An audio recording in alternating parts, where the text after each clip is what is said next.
This is the Meta Quest 3. It's shipping on October 10th for $499, and Meta is calling it the first mainstream headset built for mixed reality. That means that on top of upgrading its components and slimming down its profile from the Quest 2, Meta has added a high-quality color pass-through camera feed, bringing your view from the headset a little closer to the real world.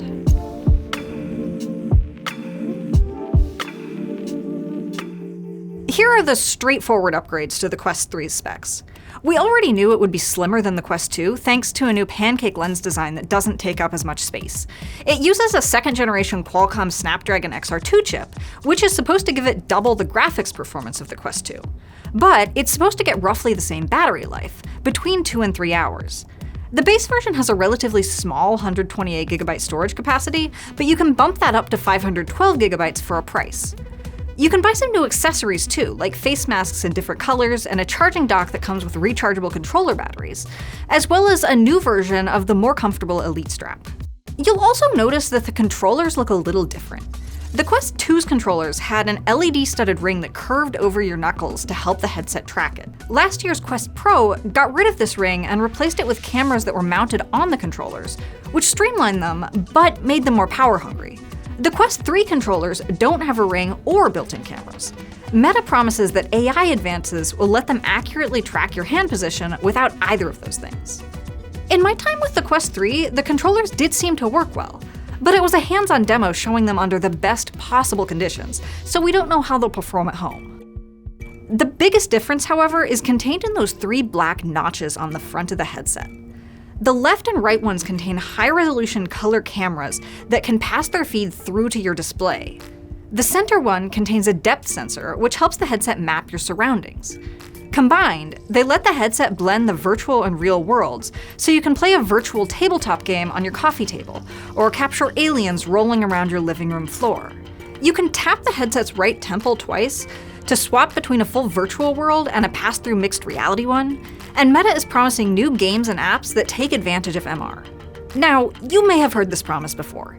The Quest 2 had very limited and low-resolution black and white pass-through, and the Quest Pro had color pass-through that Meta promoted as a huge selling feature.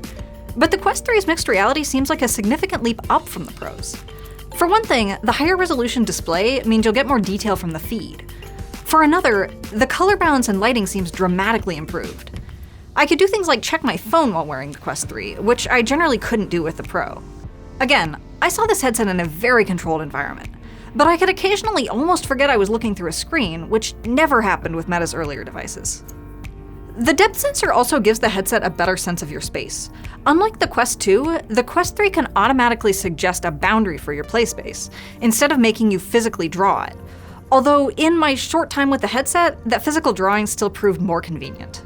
This is all cool, but I'm still not sure Meta's given me a reason to want mixed reality. I got to try a couple of fun experiences, but they were still at the level of physics demos or simple couch games. Nothing as advanced or interesting as the Quest's best full virtual reality games. There's a new system called Augments that puts persistent virtual widgets like weather or radio in your real space, but I'm not convinced that's more convenient than pulling out my phone. And I'm a bit of a mixed reality skeptic in general. I'm also not excited by a lot of the pitches I've seen for the Apple Vision Pro, an even bigger bet on the medium. But the Quest 3's core MR technology seems promising enough that I'm excited to see what developers do with it after launch. For now though, the big question seems like how much better the Quest 3 is at full immersive VR than the Quest 2.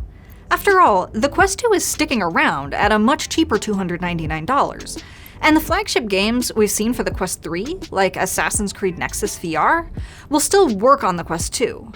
Also, without more testing, I can't say how much more comfortable the Quest 3 will be after long sessions. Even with slimmer optics than its predecessors, it's a big bulky thing to wear on your head.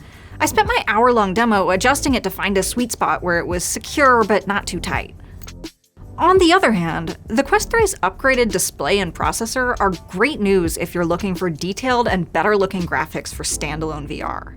If the slimmer controllers still track well, getting rid of that ring is a real improvement. And the Quest 3's mixed reality feels like less of a compromise than ever before. We're looking forward to getting our hands on the headset for longer, to see if Meta's promises hold up.